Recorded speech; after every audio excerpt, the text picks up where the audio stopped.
And at some point you realize that the suffering is ultimately born out of a reaction of your mind to the events in your life. That's where the suffering does not originate in the external world, what we call suffering. It does not originate in the external world, it originates in your reaction to the external world. Not easy to see sometimes.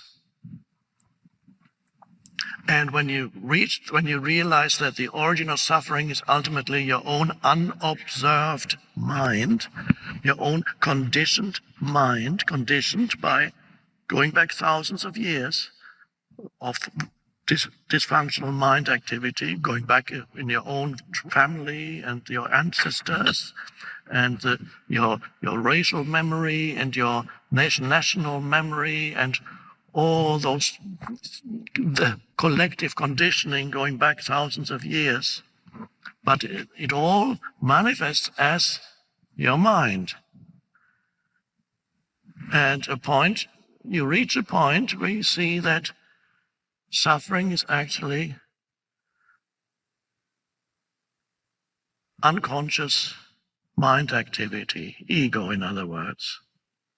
And when you reach that point and you realize suffering arises in the human mind, and don't ask me silly questions like, what would you say to a person who lives out in the street and has lost a home? What do you say to him? They say suffering does not originate in the human mind. Look, he's hungry and he's got enough to eat and he's lost his home and he's sitting there. How can you say that? It's still true. He may be hungry and cold, but he is suffering. The suffering arises in his mind. You can be hungry and cold without suffering. I've had brief experience of that in my life. And I can tell you, you can be hungry and cold and not suffer. And that's what I would explain if a person came. And I've met a few people on park benches who lived on park benches, and we've had conversations about it. Nowadays, I don't meet people on park benches that much anymore, but it still applies. Or you may be a refugee or migrant, you've lost their home in these countries where there's havoc, and you're moving across countries, not knowing where you're going to end up. Isn't this person totally justified in saying that they are suffering and they are unhappy? No. That would be to be deprived of your home, and this has happened even in what is now Europe, very wealthy countries in Europe. Not that long ago, there were huge movements of migrants even within Europe after the Second World War. Huge movement, migrant people, millions lost their homes everywhere. So it's a continuous experience for humans to lose their homes, the homeless. It can be a great opening into all the structures that made up your external life collapse. And then there's a possibility that internally too, there can be a freeing. So if you're suffering, it still implies being cold and hungry isn't suffering. It would be wonderful to live in a world where this does not exist anymore. And perhaps we can get there, and we need to help people who are cold and hungry. But even if we eliminated all hunger and physical discomfort, suffering would remain in humans, and it doesn't matter in what form it arises. There is a huge amount of unseen suffering in the so-called wealthy world. Otherwise, there wouldn't be millions and millions of people who cannot live without some kind of substance they take to alleviate their suffering. So it arises in your mind. But most people need to experience a considerable amount of suffering before they realize that it arises in their mind. And whether they realize it consciously and say, oh, I'm doing it, or whether it just happens to them as it did to me, I didn't immediately realize that suffering came out of my mind. It just stopped coming out of my mind. The mind just didn't do it anymore. And only 2 or 3 years later, I realized why I wasn't suffering anymore. I only realized I was suddenly at peace. I didn't realize that my mind wasn't producing the suffering. I couldn't have explained anything. Just why am I so peaceful? I don't know. Until I met a Zen monk 2 years later, who said, well, Zen is really about not thinking. It's not thinking? Oh, that's what it is. I experienced not thinking as peace. I didn't know it was not thinking. I experienced it as peace. So, and then you reach that point where you no longer have this personal sense of self, the me, which is continuously fueled by unconscious thinking.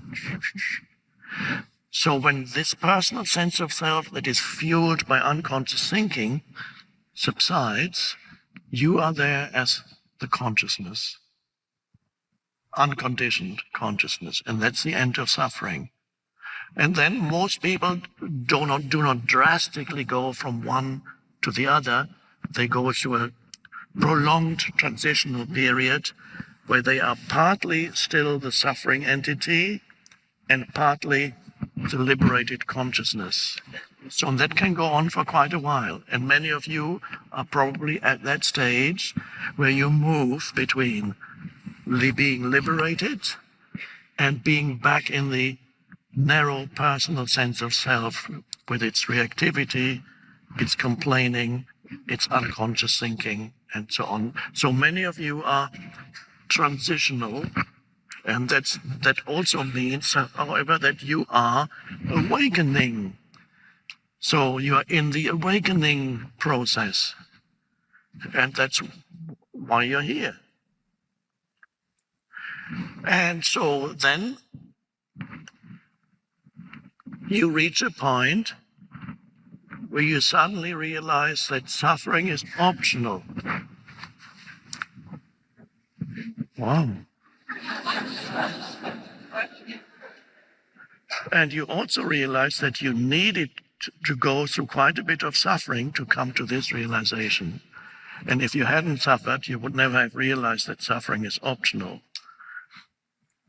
And so the way I put it is, suffering is necessary for you, for humans, let's say for you. Suffering is necessary until you realize that suffering is unnecessary. A slight paradox here. Only by suffering can you come to the realization that it is ultimately not necessary. So the paradox then is, if you ask a question, if you apply to humanity as a whole, we would say suffering has a purpose. And there is vast suffering on the planet, vast suffering. It has a purpose. So on a conventional perspective, you say, this is so unfair, why are there all these people suffering? It's terrible, and it is on a conventional level, looks like it. And yet, every human is a temporary expression of the evolving consciousness, a temporary expression. No human being is autonomous. No human being exists separate from the totality of consciousness.